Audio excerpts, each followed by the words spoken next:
Capítulo 2. Um método contábil bizarro. História alternativa. Parto do lugar comum de que não se pode julgar o desempenho em qualquer área, guerra, política, medicina, investimentos, por seus resultados, mas se deve fazê-lo pelos custos da alternativa, isto é, se a história tivesse se desenrolado de maneira diferente. Esses custos de acontecimentos substitutos são chamados de histórias alternativas. É evidente que a qualidade de uma decisão não pode ser julgada apenas com base em seu resultado. Mas esse ponto de vista parece ser emitido apenas por pessoas que fracassam. Os que têm êxito atribuem seu sucesso à qualidade de sua decisão. Isso é o que os políticos, deixando o cargo, ficam dizendo para os elementos da imprensa que ainda os ouvem, que eles seguiram o melhor caminho, apresentando a costumeira autocomiseração. Sim, nós sabemos. O que torna a ferroada ainda mais dolorosa. E como muitos lugares comuns ingênuos, esse aqui, embora por demais óbvio, não é fácil de levar para a prática. Roleta russa. Pode-se ilustrar o estranho conceito de histórias alternativas da seguinte maneira. Imagine um magnata excêntrico e entediado oferecendo 10 milhões de dólares para alguém jogar roleta russa. Isto é, encostar na cabeça um revólver com um único projétil nas 6 câmaras disponíveis e puxar o gatilho. Cada disparo seria contabilizado como uma história, num total de 6 possíveis, de igual probabilidade. 5 das 6 histórias levariam ao enriquecimento. Uma levaria a uma estatística, isto é, a um obituário com uma causa de morte embaraçosa, mas certamente original. O problema é que apenas uma das histórias é observada na realidade, e o ganhador dos 10 milhões conseguiria a admiração e o louvor de algum jornalista inepto. O mesmo que, incondicionalmente, admira os 500 bilionários da revista Forbes. Como quase todo executivo que encontrei durante minha carreira de 15 anos em Wall Street, a função desses executivos, na minha opinião, sendo nada mais do que avaliar os resultados extraídos de maneira aleatória. O público observa os sinais exteriores de riqueza sem dar uma olhada na fonte, que chamamos de gerador. Consideremos a possibilidade de que o ganhador da roleta russa fosse usado como um modelo para família, amigos e vizinhos. Embora as 5 histórias restantes não sejam observáveis, a pessoa sábia e ponderada poderia facilmente fazer uma estimativa de seus atributos. É preciso certa ponderação e coragem. Além disso, com o tempo, se o idiota que aposta na roleta russa continuar jogando, as histórias ruins acabarão vindo. Assim, se um sujeito de 25 anos fizesse roleta russa, digamos, uma vez por ano, haveria uma possibilidade muito tênue de sobreviver até os 50, mas com diversos jogadores, digamos, milhares de jovens com 25 anos, podemos esperar ver um pequeno grupo de sobreviventes extremamente ricos, além de um cemitério muito grande. Aqui tenho que admitir que o exemplo da roleta russa é mais do que um divertimento apenas intelectual para mim. Perdi um camarada para esse tipo de jogo durante a Guerra do Líbano, quando éramos adolescentes. A mais, descobri que tinha, além de um pequeno interesse na literatura, graças ao efeito da descrição que Graham Greene faz do seu namoro com esse jogo.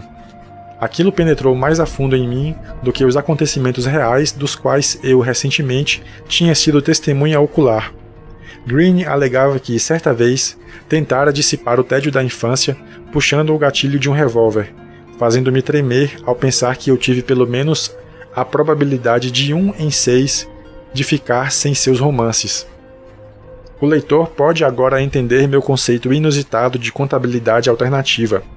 10 milhões ganhos por meio da roleta russa não têm o mesmo valor que 10 milhões ganhos por meio da laboriosa e difícil arte da odontologia.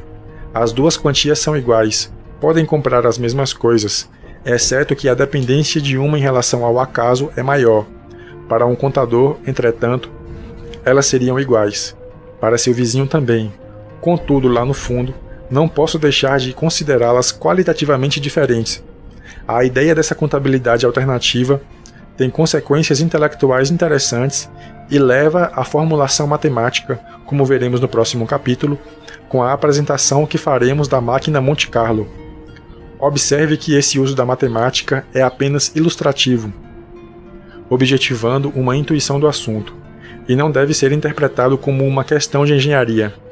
Em outras palavras, não é necessário calcular, na realidade, as histórias alternativas como se avaliam seus atributos. A matemática não é somente um jogo de números, é um modo de pensar. Veremos que probabilidade é uma questão qualitativa. Mundos possíveis.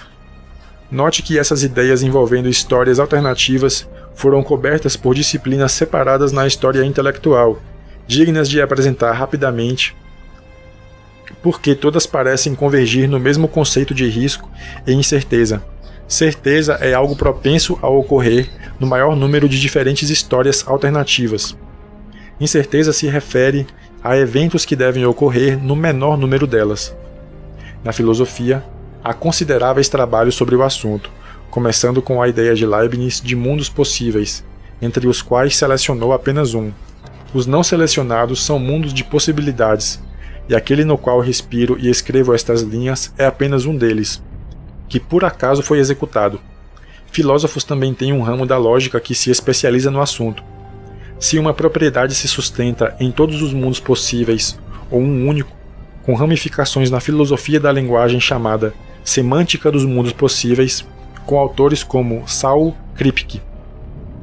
Na física, existe a interpretação de muitos mundos na mecânica quântica, associada ao trabalho de Hugh Everett, em 1957, a qual considera que o universo se ramifica como uma árvore a todo momento. O que estamos vivendo agora é só um de muitos mundos. Levado a um nível mais extremo, sempre que inúmeras possibilidades viáveis existem, o mundo se divide em muitos mundos, um para cada possibilidade diferente, causando a proliferação de universos paralelos. Sou um trader ensaísta em um desses universos e poeira em outro. Finalmente, na economia, economistas estudaram, talvez involuntariamente, algumas das ideias de Leibniz com os estudos de natureza possíveis de que Kenneth Arrow e Gerard Debreu foram pioneiros. Essa abordagem analítica do estudo da incerteza econômica é chamado de método do espaço de estados, e por acaso é o alicerce da teoria econômica e da matemática financeira neoclássicas. Uma versão simplificada é chamada de análise de cenários. A série de "e se" usada, por exemplo, na previsão de vendas de um fertilizante em diferentes condições e demandas mundiais para o produto. Uma roleta ainda mais viciada. A realidade é muito mais perversa do que a roleta russa. Primeiro, ela dispara a bala fatal sem muita frequência, como um revólver que tivesse centenas, até mesmo milhares de câmaras em vez de 6. Depois de umas poucas dezenas de tentativas, a pessoa esquece a existência de uma bala, sob um falso e entorpecedor senso de segurança. Essa tese é retomada no capítulo 7, quando aborda o problema do cisne negro, que está ligado ao problema da indução, o qual tem mantido alguns filósofos da ciência acordados durante a noite. A ideia também se relaciona ao problema da difamação da história, em que jogadores, investidores e pessoas que têm de tomar decisões acham que aquilo que acontece com outros não vai necessariamente acontecer com eles. Segundo, diferente de um jogo preciso, bem definido como roleta russa, onde os riscos são visíveis para qualquer um capaz de multiplicar e dividir por 6, não se consegue observar o cano do revólver da realidade. Raras vezes o gerador é visto a olho nu. Assim, é possível que estejamos inadvertidamente jogando roleta russa e chamando-a por algum nome alternativo como baixo risco.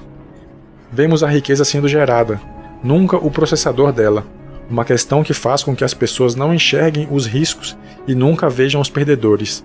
O jogo parece incrivelmente fácil e entramos nele alegres. Por último, há um fator de ingratidão em alertar as pessoas quanto a algo abstrato. Por definição, qualquer coisa que não aconteceu é abstrato. Digamos que você se envolva no negócio de proteger investidores de eventos raros ao construir um pacote que os ampare contra suas ferroadas, algo que já fiz. Digamos que nada aconteça durante um período. Alguns investidores vão reclamar por estar gastando o dinheiro deles. Alguns vão até tentar fazer com que se arrependa. Você gastou meu dinheiro em seguro no ano passado. A fábrica não queimou, então foi um gasto idiota. Você só devia fazer seguros contra eventos que acontecem. Um investidor veio me ver, convencido de que eu ia me desculpar, o que não aconteceu, mas o mundo não é homogêneo. Há pessoas, ainda que poucas, que ligam para expressar sua gratidão por tê-las protegido de eventos que não ocorreram. Boas relações com os pares. O grau de resistência ao acaso na vida é uma ideia abstrata, sendo parte de sua lógica algo que vai contra a intuição. Para confundir ainda mais a questão, suas realizações são não observáveis, mas tenho me dedicado cada vez mais ao assunto, por um conjunto de razões pessoais que deixarei para mais tarde. É claro que meu modo de julgar os assuntos é probabilístico, em sua natureza, depende da ideia do que provavelmente teria acontecido e exige certa atitude mental no que diz respeito às observações que fazemos. Não recomendo entrar numa discussão com um contador sobre essas considerações probabilísticas. Para um contador, um número é um número. Se estivesse interessado em probabilidade, ele teria abraçado outras profissões mais introspectivas e seria propenso a cometer um erro na sua declaração de imposto de renda, o que poderia custar caro a você. Embora não vejamos o cano do revólver na roleta russa da realidade, algumas pessoas tentam fazê-lo. É preciso uma estrutura mental especial para isso. Tendo visto centenas de pessoas entrarem e saírem da minha profissão, caracterizada por uma extrema dependência do acaso, preciso dizer que tende a ir mais longe quem tem um pouco de conhecimento científico. Para muitos, pensar assim é uma segunda natureza. Isso pode não vir do treinamento científico per si, mas do fato de que as pessoas que decidiram, em certo ponto da vida, se devotar à pesquisa científica tendem a possuir uma curiosidade intelectual entranhada e uma inclinação natural para esse tipo de introspecção. Particularmente ponderados são aqueles que tiveram que abandonar os estudos científicos devido à sua incapacidade de se manter focados em um problema rigidamente definido. Sem uma curiosidade intelectual grande, é quase impossível completar uma tese de doutorado hoje, mas sem o desejo de se especializar num campo restrito do conhecimento, é impossível fazer carreira científica.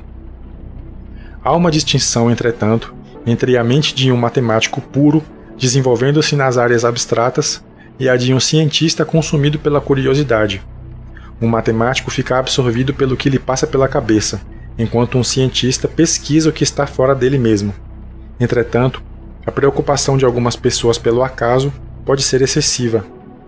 Tenho visto gente preparada em outras áreas, como, digamos, mecânica quântica, levar a ideia para o outro extremo, vendo apenas histórias alternativas e ignorando aquela que realmente ocorreu. Alguns traders até podem ser introspectivos acerca do acaso. Recentemente, jantei no bar do Odeon com Lauren R., um trader que estava lendo um rascunho deste livro. Jogamos uma moeda para o alto para ver quem pagava o jantar. Eu perdi e paguei. Ele estava quase me agradecendo quando subitamente parou e disse: "Lendo seu livro, eu diria que paguei por metade do jantar, sob o ponto de vista probabilístico. Assim, vejo as pessoas distribuídas em duas categorias opostas. No extremo, aquelas que nunca aceitam a ideia do acaso. Do outro, aquelas que são torturadas por essa ideia. Quando comecei em Wall Street, na década de 1980, as salas de traders eram cheias de gente com orientação para negócios, isto é, em geral, privadas de qualquer capacidade de introspecção, extremamente rasas e com boa probabilidade de serem enganadas pelo acaso. A taxa de fracassos entre esse pessoal era extremamente alta, em particular quando os instrumentos financeiros ganharam complexidade. De alguma forma, foram introduzidos no mercado produtos enganosos, como opções exóticas, dando resultados contra-intuitivos. Lidar contra eles era difícil demais para pessoas com certo tipo de cultura. Elas caíram fora aos montes. Não acho que muitas das centenas de pessoas da minha geração com MBA que encontrei em Wall Street nos anos 80 ainda estejam assumindo riscos dessa forma, de maneira profissional e disciplinada. Salvação via Aeroflot. Os anos 90 testemunharam a chegada de gente com antecedentes mais variados e interessantes, o que tornou as salas de trading muito mais divertidas, e me salvou das conversas do pessoal com MBA.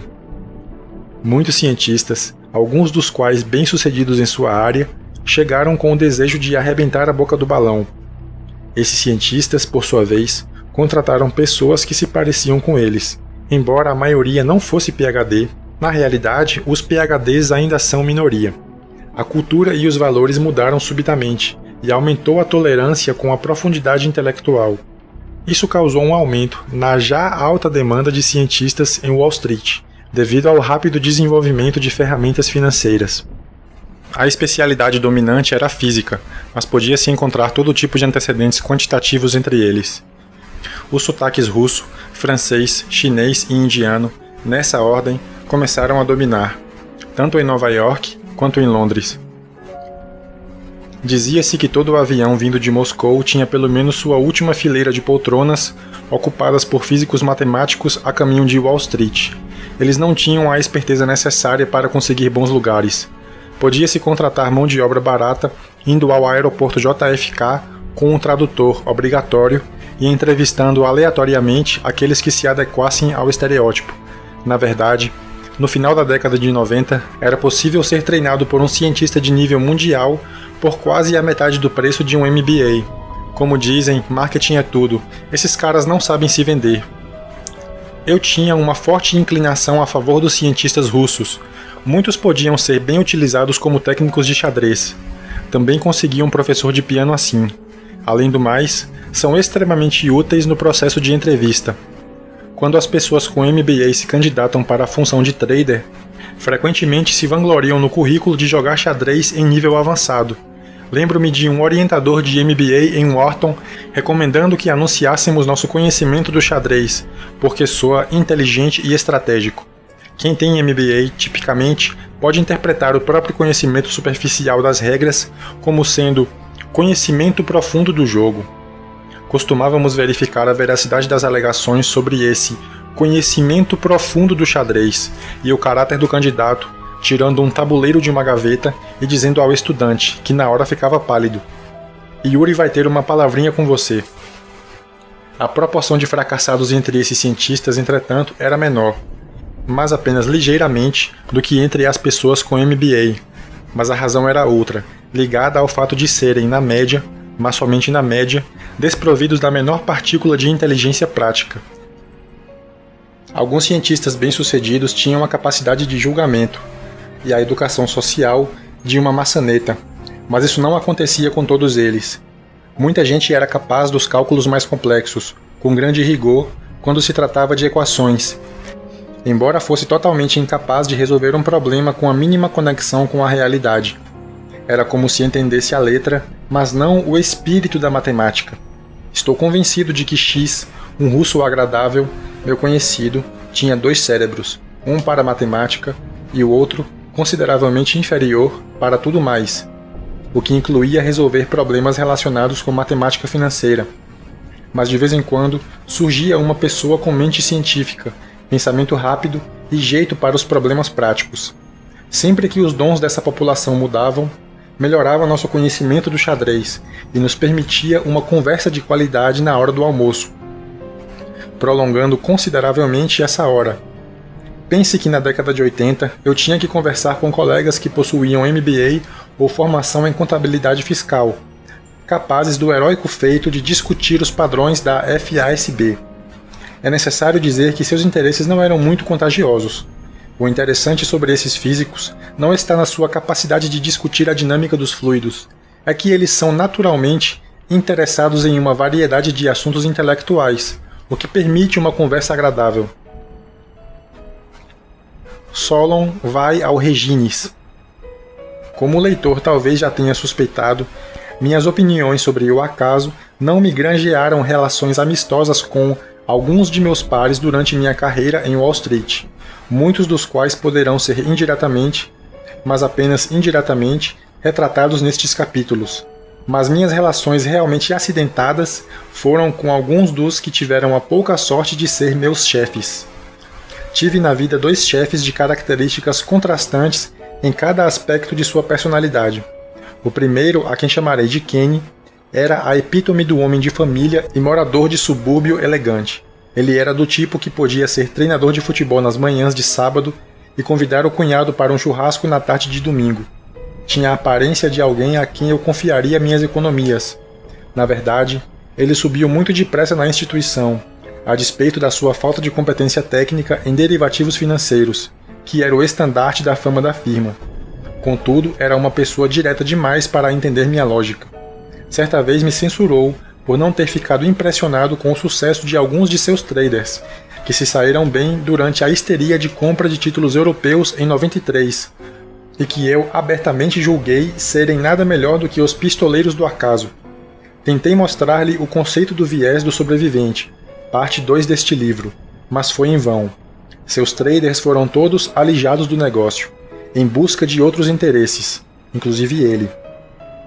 Keynes dava a impressão de ser um homem calmo, comedido, que falava o que pensava e sabia como deixar uma pessoa à vontade durante uma conversa. Falava bem, tinha boa aparência graças a seu porte atlético, media as palavras e havia sido agraciado com a qualidade extremamente rara de ser um excelente ouvinte. Seu encanto pessoal permitiu-lhe conquistar a confiança do presidente, mas eu não podia esconder minha falta de respeito por ele, principalmente pelo fato de ele não compreender a natureza da minha conversa. A despeito de seus ares conservadores, ele era uma perfeita bomba-relógio. O segundo, a quem chamarei de Jean Patrice, em contraste, era um francês mal-humorado, com um temperamento explosivo e uma personalidade hiperagressiva, exceto com aqueles de quem realmente gostava. Não muitos. Tinha fama de deixar seus subordinados desconfortáveis, colocando-os num estado de ansiedade constante. Jean Patrice contribuiu grandemente para minha formação como tomador de riscos. É uma dessas raras pessoas que tem a coragem de só se preocupar com o gerador, inteiramente desatento aos resultados. Aparentava a sabedoria de Solon, mas enquanto se podia esperar que alguém com tal sabedoria e tal compreensão do acaso levasse uma vida entediante, a dele era cheia de colorido. Ao contrário de Keynes, que usava ternos escuros conservadores e camisas brancas, sua única concessão eram vistosas gravatas Hermes. Jean Patrice vestia-se como um pavão, camisas azuis, blazers xadrez repletos de bolsos de seda. Longe de ser um homem preocupado com a família, ele raramente chegava ao trabalho antes do meio-dia, embora eu possa dizer com segurança que levava trabalho consigo para os lugares mais improváveis. Frequentemente me convidava para o Regines, uma casa noturna de classe alta em Nova York, acordando-me às 3 da manhã para discutir pequenos e irrelevantes detalhes da minha exposição ao risco. A despeito de seu porte franzino, as mulheres pareciam achá-lo irresistível. Muitas vezes desaparecia ao meio-dia, e ninguém o via durante horas. Sua vantagem talvez fosse de ser um francês em Nova York, com o hábito de banhos frequentes. Há pouco tempo, ele me convidou para discutir uma questão urgente. De modo característico, eu o encontrei no meio da tarde em um estranho clube em Paris, que não tinha letreiro na porta. Ele estava sentado em uma mesa com documentos espalhados à frente. Bebericando champanhe, recebia carinhos simultâneos de 2 jovens em trajes sumários. Estranhamente, ele as envolveu na conversa como se fizessem parte da reunião. Chegou até mesmo a fazer com que uma delas ficasse atendendo seu celular, que tocava o tempo todo, pois não queria que nossa conversa fosse interrompida. Ainda me surpreendo com a obsessão bombástica que esse homem tinha por riscos, coisa que constantemente o preocupava. Ele literalmente pensava em tudo o que podia acontecer. Forçou-me a fazer um plano alternativo para a eventualidade de um avião bater no edifício do escritório, muito antes dos eventos do 11 de setembro, e ficou possesso com minha resposta de que a condição financeira do departamento dele seria de pouco interesse para mim, se aquilo acontecesse. Tinha uma reputação terrível de namorador e de chefe temperamental, capaz de despedir alguém num assomo de raiva. Contudo, me ouvia e compreendia cada palavra que eu tinha a dizer, encorajando-me a ir adiante. Sempre mais adiante no estudo do acaso. Ensinou-me a procurar os riscos invisíveis de explosão em qualquer portfólio de investimentos. Não por coincidência, tinha um imenso respeito pela ciência e uma deferência quase carinhosa por cientistas. Mais ou menos uma década depois da época em que trabalhamos juntos, ele apareceu inesperadamente quando eu ia defender minha tese de doutorado, sorrindo do fundo da sala. Enquanto Keynes sabia como subir na escala hierárquica de uma instituição, atingindo um alto nível na organização antes de sair, Jean Patrice não teve uma carreira tão feliz, o que me ensinou a tomar cuidado com as instituições financeiras bem estabelecidas. Muita gente de estilo próprio, orientada pela filosofia de resultado, não gosta de ser questionada sobre as histórias que não aconteceram. É claro, para uma pessoa pé no chão, da variedade bem-sucedida nos negócios, minha linguagem e, tenho que reconhecer, alguns traços de minha personalidade parecem estranhos e incompreensíveis. Me diverte saber que esse argumento parece ofensivo a muitos. O contraste entre Kenny e Jean Patrice não é mera coincidência em uma carreira longa. Cuidado com o perdulário, conhecedor do negócio. O cemitério dos mercados é desproporcionalmente bem provido de gente de estilo próprio, com filosofia de resultado. Em contraste com sua atitude costumeira, de mestres do universo, essas pessoas subitamente ficam pálidas e humildes. Eles faltam hormônios quando se dirigem ao Departamento de Recursos Humanos para discutir acordo de demissão. George Will não é nenhum Solon, sobre verdades contraintuitivas. O realismo pode ser devastador. O ceticismo probabilístico é pior. É difícil levar a vida usando óculos probabilísticos, pois começa-se a ver joguetes do acaso por toda parte. Numa variedade de situações, obstinados em sua ilusão perceptiva. Para começar, é impossível ler a análise de um historiador sem questionar as inferências. Sabemos que Aníbal e Hitler eram pessoas alucinadas em busca de seus objetivos, assim como sabemos que Roma, hoje, não fala fenício e que a Times Square, em Nova York, não ostenta suásticas.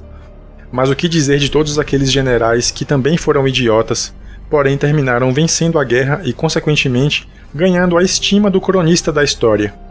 É difícil pensar em Alexandre o Grande ou em Júlio César apenas como homens que venceram na história visível, mas que tenham sofrido derrotas em outras.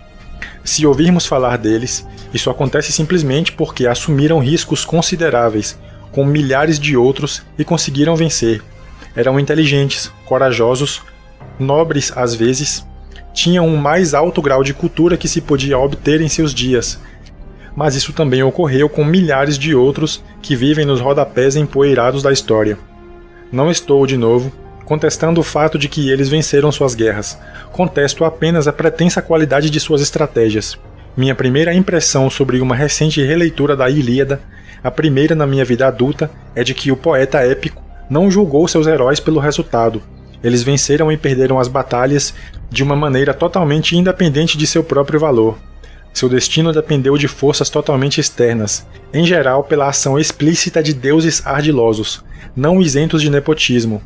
Heróis são heróis porque são heróicos no comportamento, não porque ganharam ou perderam. Patroclo não nos impressiona como herói devido a seus feitos, ele foi logo morto, mas porque preferiu morrer a ver Aquiles mergulhado na inação. É claro que os poetas épicos compreendiam as histórias invisíveis. Também mais tarde, pensadores e poetas tiveram modos mais sofisticados de lidar com o acaso, como veremos em relação ao estoicismo. O contato com a mídia, principalmente porque não estou acostumado a ele, às vezes me faz saltar da cadeira e me emocionar diante de uma imagem. Fui criado sem televisão e já estava quase chegando aos 30 quando aprendi a mexer no aparelho. Uma ilustração da perigosa recusa de considerar histórias alternativas nos é dada pela entrevista que George Will, um comentarista da mídia que fala sobre todo tipo de coisa, fez com o professor Robert Schiller, um homem famoso por seu livro, um best-seller chamado Exuberância Irracional, mas conhecido por suas notáveis ideias sobre o acaso e a volatilidade na estrutura dos mercados de capitais, expressos com a precisão da matemática. A entrevista pode ser tomada como um exemplo do aspecto destrutivo da mídia, pois reforça nosso senso comum, fortemente deformado, e nossas inclinações. Disseram-me que George Will era muito famoso e respeitado para um jornalista. É possível até que seja uma pessoa de grande integridade intelectual. Sua profissão, no entanto, resume-se a parecer desenvolto e inteligente diante da turba. Schiller, por outro lado, conhece todas as particularidades do acaso. Ele sabe lidar com uma argumentação rigorosa, mas parece menos inteligente em público porque o assunto de sua especialidade é altamente contraintuitivo. Ele vinha proclamando que as ações estavam supervalorizadas havia bastante tempo. George Will lembrou a Schiller que, se as pessoas o tivessem ouvido no passado, teriam perdido dinheiro, pois o mercado havia mais do que dobrado desde que Shiller começara a fazer seu discurso sobre o preço excessivo das ações. Frente a um argumento assim, jornalístico e bem fundamentado, mas disparatado, Shiller não conseguiu responder, exceto para explicar que não se devia dar indevida importância a um erro seu com relação a uma única rodada do mercado. Como cientista, Shiller não proclamava ser um profeta ou comentador dos mercados no noticiário da noite. Yogi Berra teria se saído melhor com sua frase sobre a senhora gorda que ainda precisava cantar. Não entendia o que Shiller, pouco habituado a comprimir suas ideias em rajadas de palavras vazias, estava fazendo naquele programa de TV. Obviamente, é idiotice pensar que um mercado irracional pode se tornar ainda mais irracional. As opiniões de Shiller sobre a racionalidade do mercado não ficam invalidadas pelo argumento de que, no passado, ele errou. Nesse particular, não posso evitar ver na pessoa de George Will o representante de tantos pesadelos da minha carreira. Minha tentativa de evitar que alguém jogasse roleta russa por 10 milhões de dólares e o jornalista George Will me humilhando em público, dizendo que, se a pessoa tivesse me dado ouvidos, teria perdido uma considerável fortuna. Além disso, o comentário de Will não foi algo que ele tirou da manga. Ele escreveu um artigo sobre o assunto discutindo a profecia equivocada de Shiller. Essa tendência a fazer e desfazer profetas com base na roleta é sintomática da nossa inaptidão genética, prevalente no mundo moderno, para lidar com a complexa estrutura do acaso. Misturar previsões e profecias é sintomático dos joguetes do acaso. Humilhado nos debates. É claro que essa ideia de histórias alternativas não apela ao senso intuitivo, que é onde começa a diversão. Para começar, não somos feitos de modo a compreender a probabilidade, um ponto que examinarei em todo o meu livro. Direi somente a essa altura que os pesquisadores do cérebro acreditam que as verdades matemáticas fazem pouco sentido para nossa mente, em particular quando se trata do exame de resultados aleatórios. A maioria dos resultados em probabilidades é inteiramente contraintuitiva, e veremos muitos deles. Então, por que discutir com um mero jornalista que é pago para brincar com a sabedoria convencional da multidão? Toda vez que fui humilhado numa discussão pública sobre mercados por alguém, tipo George Will, que parecia ter argumentos mais digeríveis, eu estava com a razão. Não ponho em dúvida que os argumentos devem ser simplificados ao máximo, mas as pessoas muitas vezes confundem ideias complexas, que não podem ser simplificadas numa elocução simpática à mídia, com uma mente confusa. As pessoas que fazem MBA aprendem o conceito de clareza e simplicidade, a receita de gerente em 5 minutos. O conceito pode se aplicar ao plano de negócios de uma fábrica de fertilizantes, mas não a argumentos altamente probabilísticos, e é por isso que tenho provas históricas no meu ramo de negócio de que aqueles que fizeram MBA tendem a se dar mal nos mercados financeiros, pois são treinados a simplificar as coisas em uns poucos passos além do que é exigido. Peço que o leitor que tenha MBA não fique ofendido. Eu mesmo sou um infeliz detentor desse diploma. Um tipo diferente de terremoto. Faça a seguinte experiência. Vá a um aeroporto e pergunte a quem está viajando para determinado destino remoto quanto pagariam por uma apólice de seguros da ordem de, por exemplo, 1 milhão de tugrits, a moeda da Mongólia, em caso de morte durante a viagem, por qualquer motivo. Então pergunte a outro grupo de viajantes quanto eles desembolsariam por um seguro que pagaria o mesmo em caso de morte devido a um ato terrorista. E só nesse caso. Em que caso você acha que as pessoas pagariam mais? A probabilidade é de que paguem mais pelo segundo tipo de seguro, ainda que o primeiro também inclua morte em consequência de terrorismo. Os psicólogos Daniel Kahneman e Amos Tversky concluíram isso há décadas. A ironia é que uma das populações de amostra não era constituída por pessoas passando na rua, mas por profissionais que trabalhavam com previsão do tempo, participando do encontro anual de determinada associação. Em uma experiência agora famosa, Kahneman e Tversky descobriram que a maioria das pessoas, trabalhem com previsão do tempo ou não, acredita que uma enchente fatal que leva a milhares de mortes, causada por um terremoto na Califórnia, é mais provável que uma enchente fatal que leva a milhares de mortes, que ocorre em algum lugar da América do Norte, que por acaso inclui a Califórnia. Como um trader de derivativos, percebi que as pessoas não gostam de fazer seguros contra coisas baratas. O risco que recebe sua atenção é sempre algo vívido. Isso nos leva a uma dimensão mais perigosa do jornalismo. Acabamos de ver como o cientificamente desprezível George Will e seus colegas distorcem argumentos para parecerem certos sem estarem certos de fato. Mas há um impacto mais geral, exercido por aqueles que transmitem informações ao representar o mundo sob determinado viés.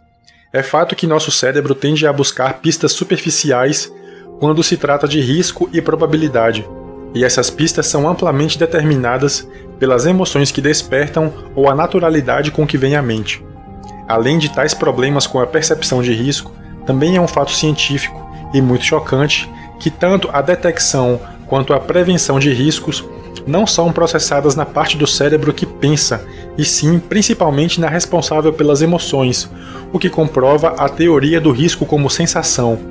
As consequências não são triviais, significa que o pensamento racional tem muito pouco a ver com a prevenção de riscos. Muito do que o pensamento racional parece fazer é racionalizar as ações de uma pessoa encaixando-as em alguma lógica. Nesse sentido, mais que apenas uma representação irrealista do mundo, a descrição jornalística é aquela com mais propensão a enganá-lo, despertando sua atenção através de um aparato emocional, a sensação mais fácil de se atingir. Peguemos a ameaça da vaca louca como exemplo. Ela ficou mais de uma década nas manchetes, mas as mortes registradas ficaram na casa das centenas, nas estimativas mais altas, muito menos que as causadas por acidentes de carro, na casa das inúmeras centenas de milhares. Só que a descrição jornalística das mortes por acidentes de carro não daria tantos frutos comercialmente. Note que o risco de morrer por intoxicação alimentar ou em um acidente de carro a caminho do restaurante é maior do que o de morrer da doença da vaca louca. O sensacionalismo pode direcionar empatia a causas erradas, e o câncer e a desnutrição são as que mais sofrem por essa falta de atenção. A desnutrição na África e no sudeste da Ásia já não causa impacto emocional, então foram deixadas de lado. O mapa probabilístico na mente de cada um é tão voltado para o sensacional que seria possível obter ganhos informativos deixando-se de assistir ao noticiário. Outro exemplo envolve a volatilidade dos mercados. Na mente das pessoas, preços mais baixos são muito mais voláteis que mudanças acentuadas para cima. Além disso, a volatilidade parece ser determinada não pelas mudanças em si, mas pelo tom da mídia. Os movimentos do mercado nos 18 meses depois do 11 de setembro foram muito menores do que aqueles dos 18 meses anteriores, mas de alguma forma, na mente dos investidores, eles foram muito mais voláteis. As discussões na mídia sobre a ameaça terrorista ampliaram o efeito dos movimentos do mercado na cabeça das pessoas. Esse é um dos muitos motivos pelos quais o jornalismo talvez seja a maior praga que enfrentamos hoje. Enquanto o mundo fica cada vez mais complicado, nossa mente é treinada para cada vez mais simplificação. Provérbios em abundância. Cuidado com a confusão entre correção e inteligibilidade. Parte da sabedoria convencional favorece coisas que podem ser explicadas quase instantaneamente, com pouquíssimas palavras. Em muitos círculos isso é considerado lei. Tendo frequentado uma escola de primeiro grau francesa, um lycée primaire, me habituei a repetir o provérbio popular. O que é fácil de conceber é claro de expressar, e as palavras para dizê-lo vêm sem esforço. O leitor pode imaginar minha decepção quando percebi, enquanto me desenvolvia como profissional do acaso, que os provérbios que soam mais poéticos são totalmente errados. A sabedoria emprestada pode ser maldosa. Preciso fazer um esforço enorme para não ser cooptado por observações bem-sonantes. Lembro-me do comentário de Einstein, de que o senso comum não é nada mais do que um conjunto de equívocos adquiridos aos 18 anos. Mais que isso, o que soa inteligente em uma conversa, numa reunião e particularmente na mídia é suspeito. Qualquer leitura da história da ciência mostraria que quase todas as coisas inteligentes que foram provadas por ela pareceram como se fossem de lunático na época em que foram descobertas. Tente explicar a um jornalista do London Times, em 1905, que o tempo se desenrola mais devagar quando se viaja. O próprio Comitê do Nobel nunca concedeu a Einstein um prêmio por seu trabalho sobre a relatividade espacial. Ou tente explicar a alguém que não conheça física que há lugares no universo onde o tempo não existe. Tente explicar a Kenny que, embora seu melhor trader ganhe bastante dinheiro para ele, tenham argumentos suficientes para convencê-lo de que o homem é um idiota perigoso. Gerentes de riscos. As grandes empresas e instituições financeiras criaram há pouco o estranho cargo de gerente de riscos, alguém que se espera que acompanhe a instituição e verifique se ela não está muito envolvida no negócio da roleta russa. É óbvio que, tendo se queimado muitas vezes, a ideia é de que deve haver alguém que tome conta do gerador, a roleta que produz lucros e perdas.